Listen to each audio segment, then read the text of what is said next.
Hello guys, this is your Miss Universe 1981. It's Marimar Vlog and welcome to this video. So dito po tayo dito sa Jollibee Villanueva and it is my first time to have the Alter podcast together with my special guest today. And ngayon ay ano tawag nito nakaayayaan kami kasi nagutom kami dalawa. So, hindi natin pa tatagarin pa kasi maraming mga taong nanood sa amin ngayon. So let's welcome the one of the most beautiful faces of the social climbers. Isa sa pinakamabait at isa sa pinaka-happy na mukha sa larangan ng vlogging. So ladies and gentlemen, hindi natin patatagalin pa. Please help me welcome Happy Oyong TV on her Facebook account or Bagyong Oyo. Hi, hello, Bagyong Oyo. Yes, kumusta ka na pala? Ganun. Wala tagkusag sa tuwing tingog kay na yung mga tao nga founting us. So, by the way, nandito kayo sa Jollibee. So, kamusta, Oyo? Medyo okay. Medyo okay. Kasandigin para chat at Medyo okay naman. Medyo lang. Kasi grabe ako mga ginagawa ngayon sa buhay. So, marami kang pinaka-BBC-han. Yes. So ngayon, this is our podcast also. If you are watching my videos, this podcast of mine, this is what we call Marimar Talks. The MM Talks. Charot lang, MM Talks o Marimar Talks. Charot lang. Ano siya, podcast to para malaman natin or para malaman ng audience, mas makilala pa ng audience, tayong lahat ng social climbers because I'll be interviewing lahat ng members ng social climbers. So ngayon, parang natakakay kasi I texted Bakang, ayaw ni Bakang magpa-interview. I don't know why. Alam mo ba? Hindi rin. Charot lang. So ngayon, chinat ko siya, sabi naman niya okay daw, so hindi ka siya masyong busy. So, Ano pa mga interview mo? no, meron tayong mga may mga good questions naman. Good question. Sige. Okay, so first question, let's introduce muna. Introduce yourself. So your pangalan, your edad, taga saan, para naman malalaman talaga ng ating mga audience kung sino talaga si Happy Oyong TV or si Bagyong Oyo. Si Happy Oyong TV ay isang bakla. Bakla. Isang bakla. Bakla talaga. Bakla naman talaga, di ba? Si Happy Oyong TV ay siya po ang real name po talaga niya ay niya tulad pa sa mga ano. Okay, buti ano lang yung ano na lang igano. Ano naman nila? Sige, baka may Ako pala si Julius. Aside from Oyo. Ako pala ang ito pala ay Julius. Julius and isa po akong Julius ang name niya. isa akong breadwinner Hello. sa family. And of course, isa din akong tumutulong sa mga kapatid ko. At sa ngayon kasi malapit na yung kapiestahan namin doon sa ako ay taga Hasaan, Barangay Aplaya, Saan Misamis Oriental. Naiya tuloy ako. May ganun ba? So, ako ay 35 yun. 35 na ako. okay. So, ganun talaga siya, guys. Mga Maring, we all know that Uyong is from Hasaan talaga. So, matagal na kami magkakilala, matagal tayong magkakaibigan. Wala pa yung social climbers, hindi pa natin nakilala si Brenda. Magkaibigan na talaga kami ni Uyong. And then, I remember one situation or isang pangyayari na doon kami natutulog sa Ilaconi. Lasing tayo na. Kaya na may mga picture-picture kasi si Diva yung may camera talaga Ang sa mga buhok akin. natin dati mga lalaki pa. Oo, yung itsura ng mga lalaki pa, di pa kaputian. Tapos pa noon. Talaga? Ako lang.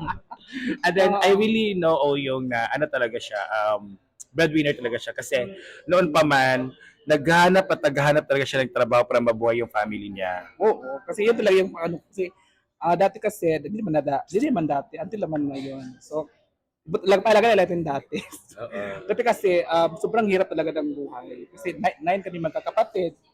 Ang nagtataguyod sa aming family ay si Papa. Si Papa naman ay lasinggero. Tapos walang masyadong trabaho. Si Mama naman ay naglalaba lang dati. Kaming nine ay nag-aaral dati.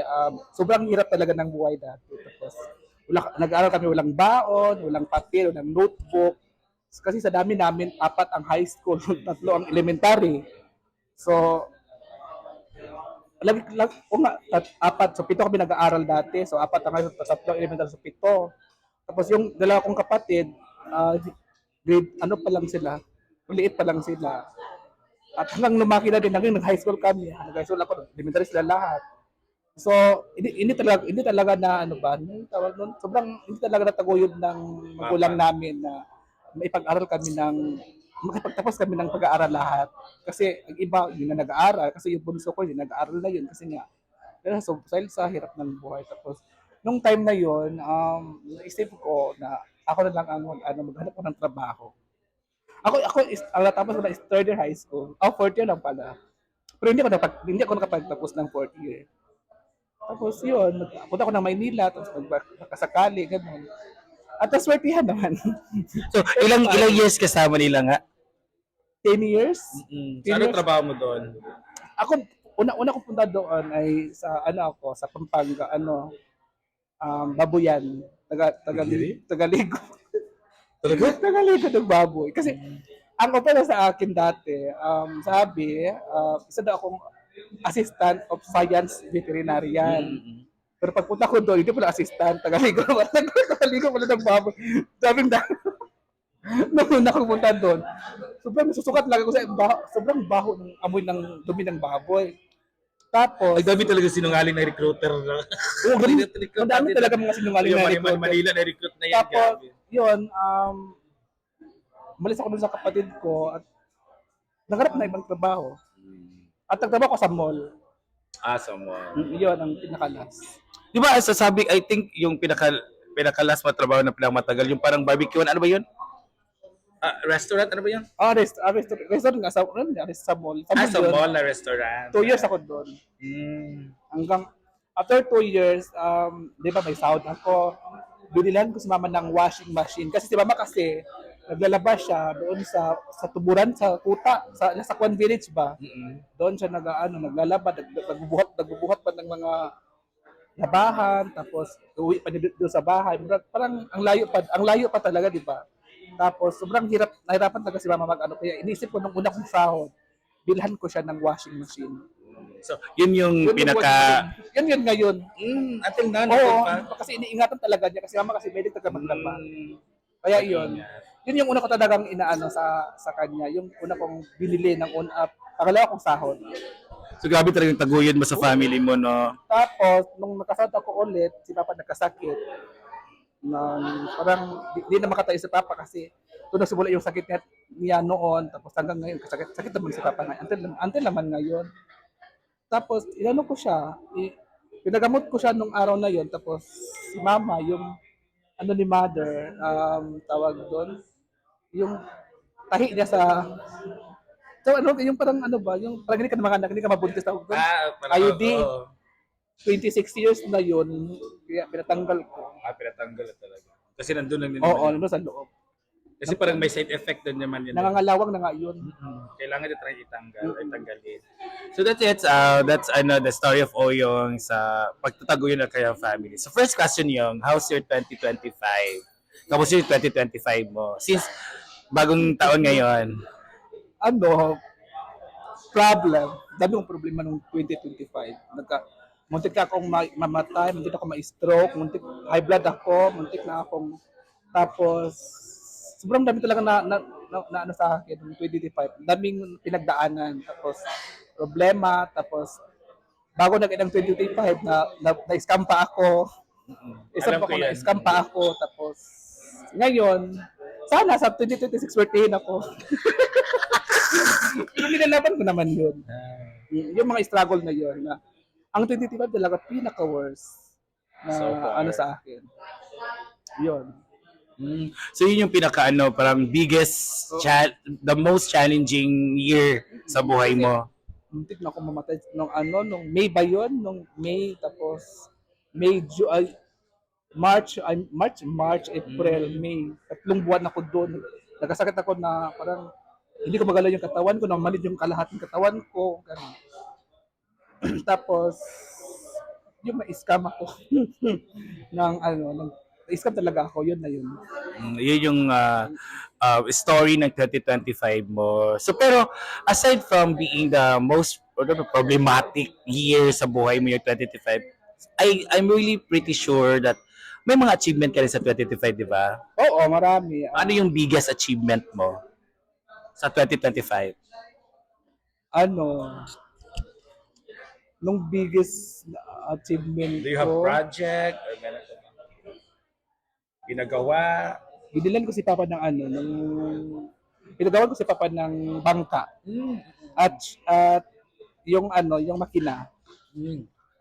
I remember na ano mo, pinibilihan mo, tapos vlog mo yun, di ba? So I watched that vlog na talagang makina at pangka sa papa mo. So that's for you the biggest achievement. Nung Pero 2025.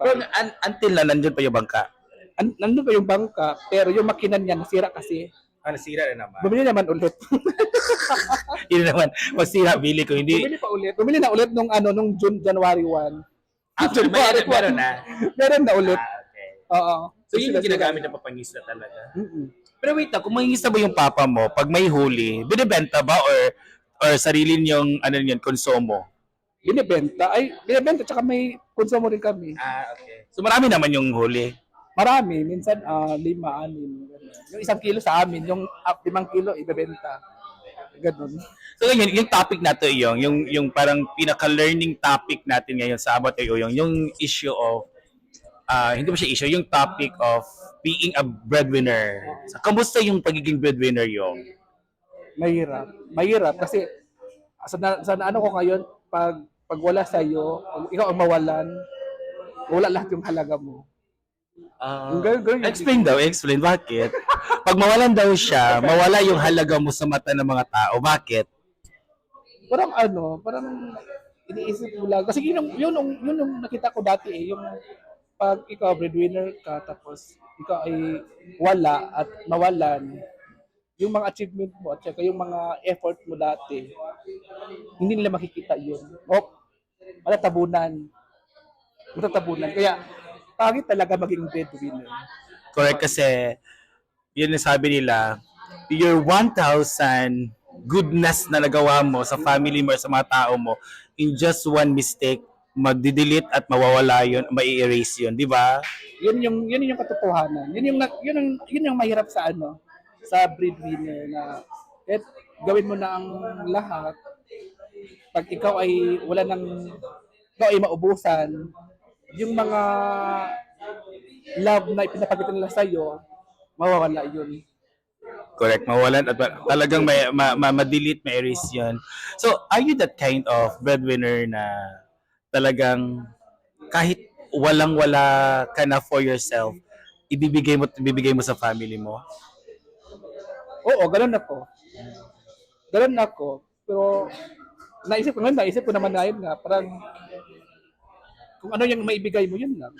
So, the best thing of being a breadwinner naman, pag nakikita mo na happy or nakasurvive yung family mo araw-araw, yun talaga achievement ng being breadwinner, di ba? You are also happy. Nakita mo yung mga pamilya mo, masaya, happy, ganun. And pag malungkot naman yung family mo, yun yung nag-broke sa'yo. Magiging broken ka no, pag malungkot sila sa mata mo, di ba? Naranasan ko kasi nung ako ay walang-wala 3 months, nung nakasakit ako, yun yung nakikita ko lagi na parang ako yung nahihiya kasi nga wala ka ngayon kasi wala kang income, wala kang pera ngayon kasi 3 months ka parang umaalis ka na lang na hindi mas lalo kang mas lalo kang na-stress yung isipin mo. Pero ngayon hindi ko na iniisip yun ngayon. At least naranasan ko yung mga ganon. Di ba? As breadwinner, naranasan natin yun. Those were, what's the emotion of your family is double emotion of yours. Like, if they are happy, talagang double yung happiness mo. Pero pag malungkot sila at problematic sila, double yung problema din sa'yo, di ba? Mapipil mo talaga yung parang parang problema ka talaga. Parang ganun. Yun. Being a breadwinner. So, ganito siya yung, this is your stories being the breadwinner. This is your stories of 2025. This is your story about long ago sa pagkabata mo. Pero, sa nakikita namin ng social climbers, sa nakikita ng mga kaibigan ni Oyong na very close ni Oyong, at sa lahat ng mga close ni Oyong ng mga followers, nakikita din naman natin na very successful yung pagiging breadwinner mo kasi naitiguyod mo yung family mo. Di ba? Naitiguyod mo. na ano yung pangarap ko noon na hindi ko inakala na nagkaroon. Mm-mm. And then, kamusta yung mga kapatid mo ngayon? Are they in good, stable ba sila ngayon or still dependent sa iyo? Stable na sila ngayon. Kasi sinabi ko naman sa kanila na hindi ako lagi meron kasi minsan kung may vlog ako, may kinikita ako. Minsan pag wala akong vlog, wala akong kinikita. Kagaya ngayon, mahina na ngayon, hindi kagaya dati, di ba? So, dati kasi bongga dati kasi ngayon wala na. Pahirapan na.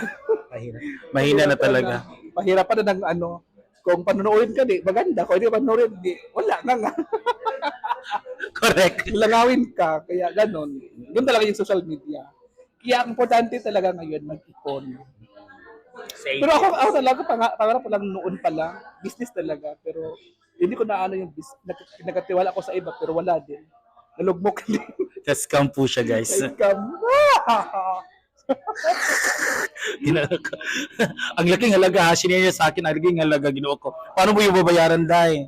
Last payment ko pag last payment ko na ngayong January. Last payment. Sa amin. Ang pangit no, na nagpipi ka, pero wala ka nakikitang ano no, result or outcome ba? Kaya nga. Ay, ginoo ko. So thank you so much, Oyong, for sharing that. Palakpakan naman natin sa Oyong. So what you are looking forward na lang, the last question is, what you are looking forward for 2026? Ayun yung, ano yung gusto mong mayari sa 2026? Sa ngayon is, pahalagan mo yung sarili mo. At saka mag-ipon ka na talaga. Ano ipon? Ang hashtag natin ngayon is mag-ipon na talaga ako ng bonggang-bongga. I claim it. So, she's looking forward na marami siyang pera sa 2026 through savings. Oo. Magsisavings na talaga. Magsisavings ako ngayon. Kasi ang pangarap ko kasi, gusto ko talaga mag-business kasi ako.